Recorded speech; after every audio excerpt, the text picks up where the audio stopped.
Hello and welcome everyone to the first in a series of videos that we're doing in 2024 with our great longtime partners, Arrow Electronics.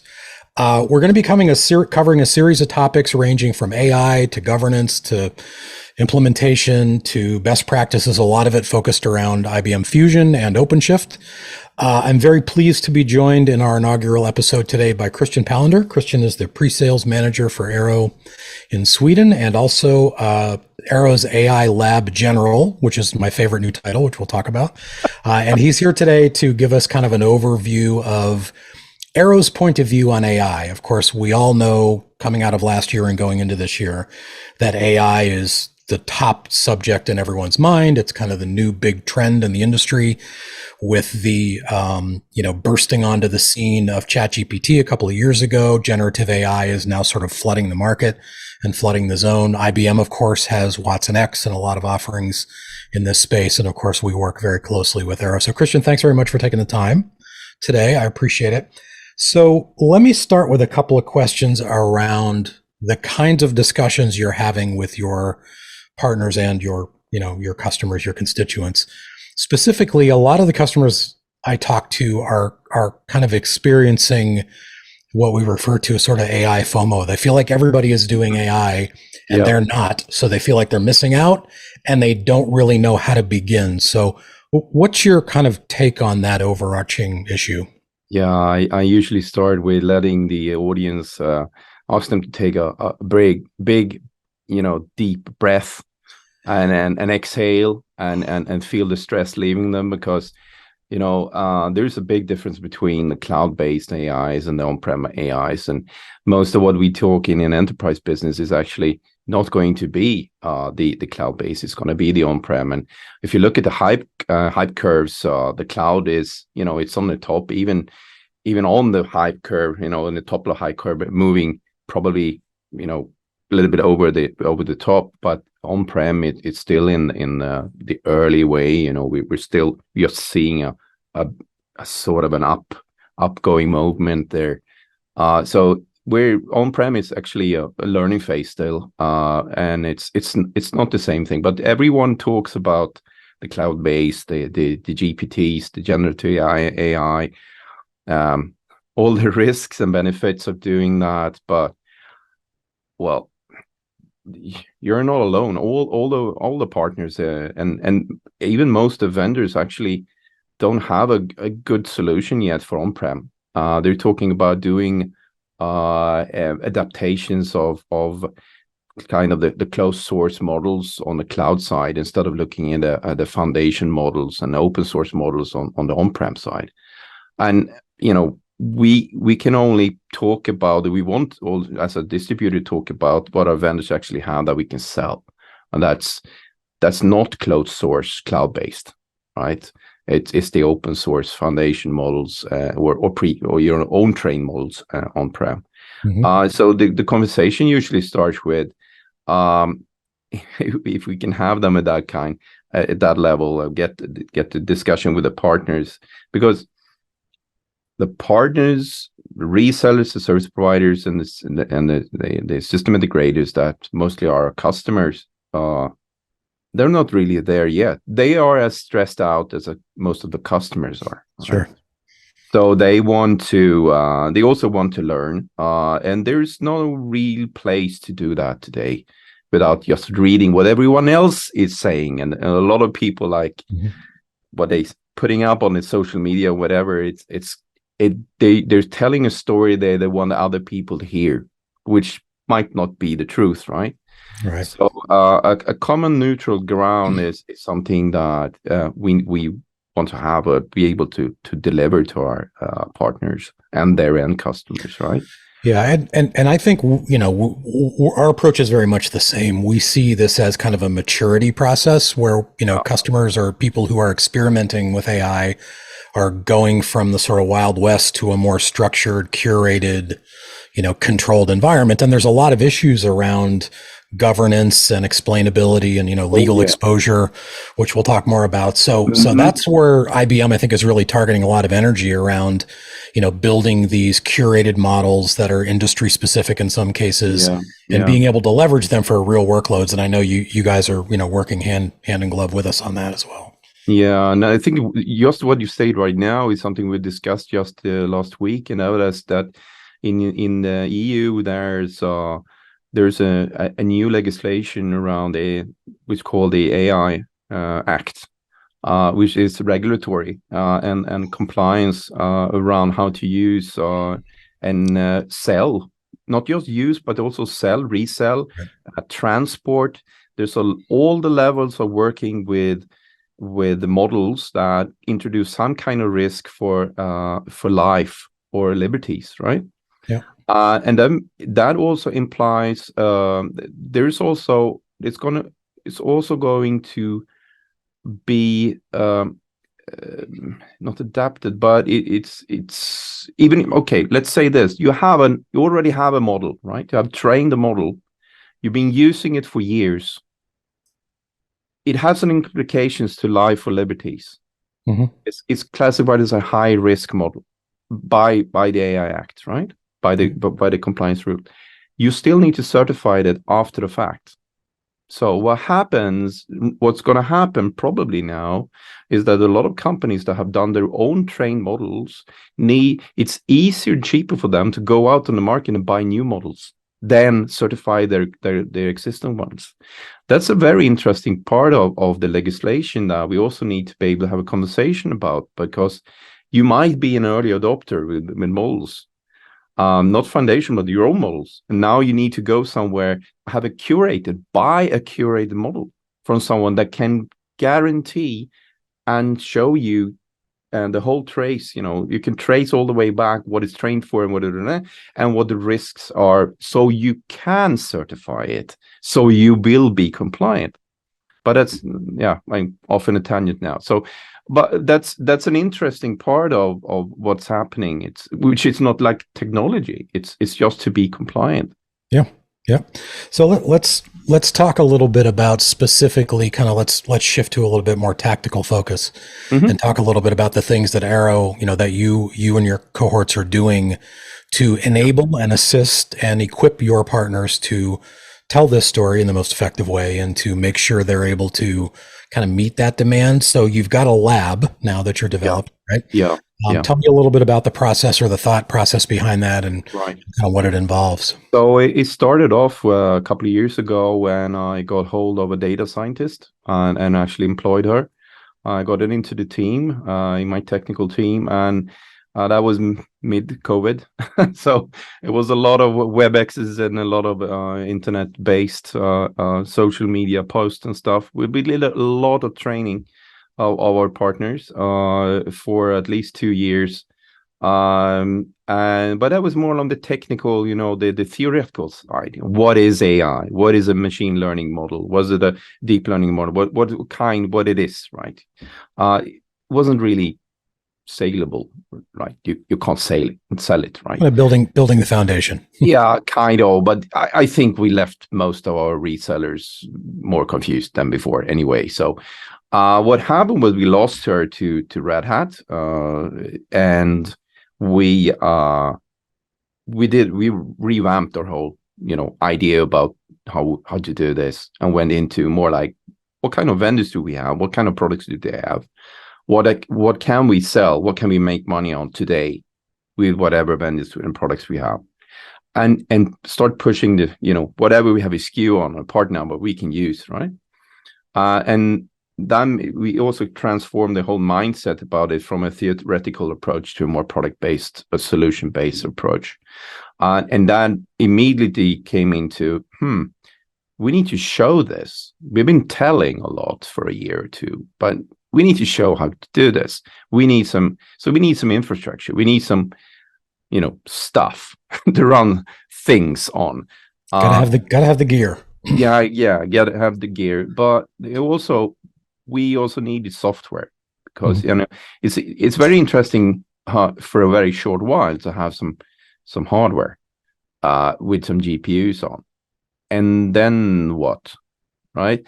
So it's the software. It's the whole idea about how to use software and to make it easier for everyone to at least start running some. So in what do you call it? An IDE, right? And development environment, right? You need to have something where you can point and click. So you're democratizing kind of the AI, whatever that is for whoever, right? And also we define what kind of areas we wanted to be able to deliver products and solutions from. So the lab is a lot of hardware. Yeah, we have an IBM Storage Fusion box, 6 nodes. No GPUs in that one, but we also, as you know, one of our vendors is NVIDIA. So we got a NVIDIA DGX also now, and we built a cluster around that, and we're running everything with OpenShift, Red Hat OpenShift. Awesome. We're only going to use stuff that we can sell, right? So no vanilla stuff. It's everything is branded, right? So that sounds like a very rational and sensible approach. And I know that, obviously this market is incredibly volatile and changing very quickly right now. So I know, we've worked very closely with Arrow on developing out the portfolio, whether it's Watson X, whether it's OpenShift AI, which is a component of WatsonX.ai, formerly Red Hat OpenShift Data Science, now OpenShift AI. So if you think about the sort of Arrow, IBM, Red Hat, triumvirate, I feel like we're extremely well positioned to enable your partners to go enable their customers, to be able to leverage AI to generate real value, not just in an experimentation phase, but to start to operationalize some of these foundational models and LLMs to get real business value. So one of the good things with this revamp of the AI initiative we had, we called it the AI initiative before, now it's the AI lab, is that we're not doing everything, or we do very few of these integrations and installations and by ourselves, because the thing is we can't do that because we don't know everything in my team. Right, we're only a couple of guys doing this, so we need to have a right kind of investment from the vendors, right? But also from our partners. So everything around Watson X, Cloud Pak for Data, Assistant, everything .ai from IBM that we have in the lab right now has been part of a collaborative effort together with IBM. The Red Hat is run together with Red Hat Professional Services Organization based in Finland. They have their own cluster, and they also support the clusters, the other clusters we use, both the NVIDIA GPU cluster and the Fusion, together with IBM, both on the technical development side and also on the software side. So it's a collaborative effort together with the vendors. But the interesting part now is there is a couple of, at least in Sweden, we identified almost around 100 AI partners, resellers and consultancy with a, good size, right? It's not the small ones, but it's mid-sized, right? And they want to be part of the AI lab also as a way for them to show their knowledge, and also building it's like a collaborative effort to create a better ground level, or like a base level on the market, because a lot of partners have a difficulty right now to also reach out to new customers, because the customer doesn't know what to ask for. So we need to do a base level. You raise a really interesting point. So in addition to this massive spike in demand that's coming from the industry and coming from the customer base, there's a real scarcity of skills and domain expertise with AI and the applications for AI.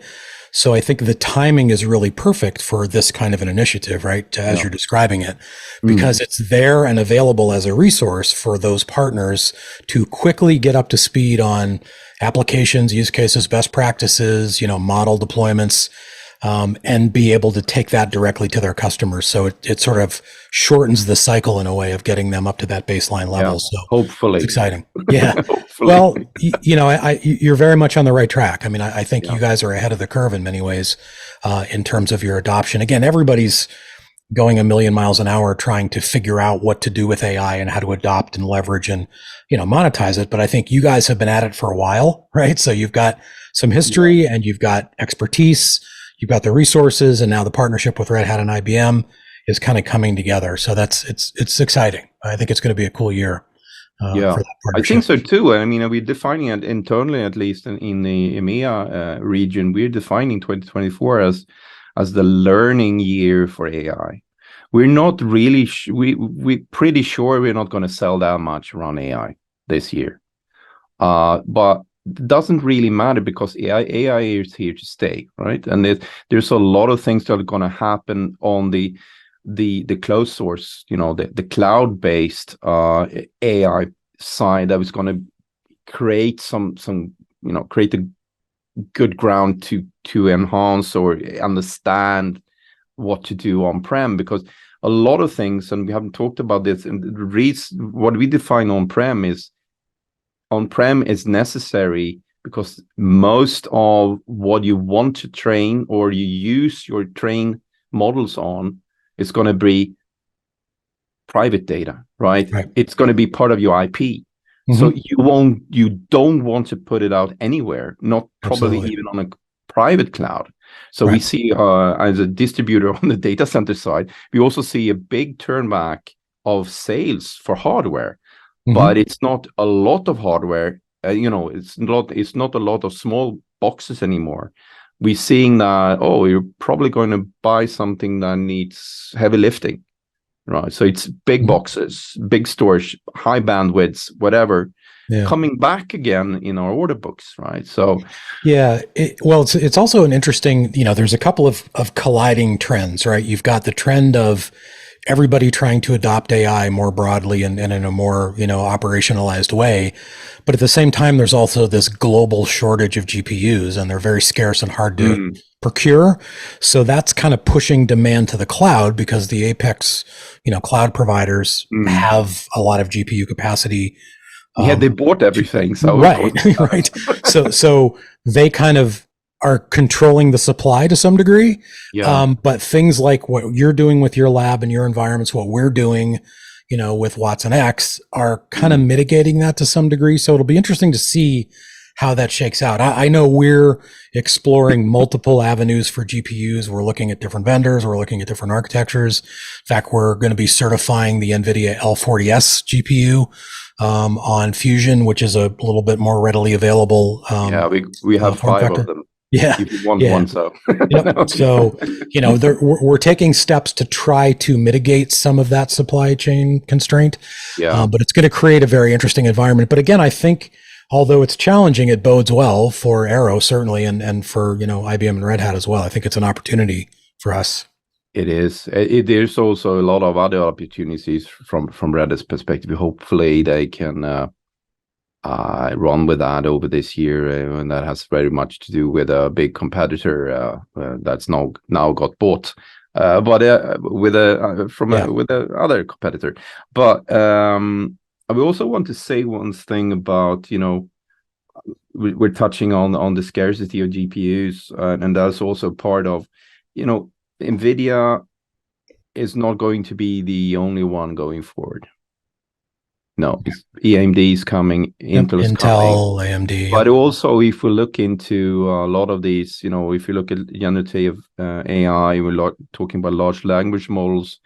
I mean, if you want to have a large language model that's very competent and very accurate, you Mhm. need a lot of memory. So you need big GPU cards, probably a lot of them, Yep. a couple of them at least, with a lot of memory. And that's a big investment. And then you just loaded it, and then you have to have capacity for it, and then you probably need more GPUs. The interesting part is what we see is the edge part, where you can do reduced sized Yeah. large language models, so medium sized large Small language when models. it's small large ones. Right. That can probably run on very small power efficient Hmm. purpose built TPUs, MPUs, TPUs, right? Yep. And I think that is also something we want to show and be able to differentiate between and a demo, difference. Okay, so here we have one thing on a purpose-built TPU. here's on a big AMD or an NVIDIA card. What's the difference in speed, in size, in accuracy, and something to get people to experience that so they can learn the difference? Because there's a lot of buzzwords out there. There's a lot of hype. Yeah. I understand people are stressed out. Yep. Well, we are here, as partners in crime to de-stress them. So I like you opened the discussion with everybody needs to take a deep breath, relax, don't stress out too much over this. Yeah. I think, IBM and Red Hat and Arrow are working very closely together to develop solutions, to provide skills and domain expertise to, make this a reality, take this from a kind of science project to a, operational reality. So, great discussion, Christian. Thank you so much for your time. I know you're very busy and we really appreciate your taking the time. We're going to be doing a series of these videos. I'm sure we'll chat again.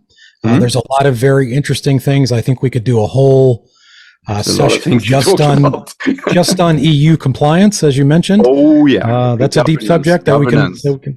Governance is something I think we'll definitely want to focus on as a dedicated topic as well. So, I think we're going to wrap it there for now. Any parting thoughts, Christian, before we wrap it up? No, I don't think so. Okay.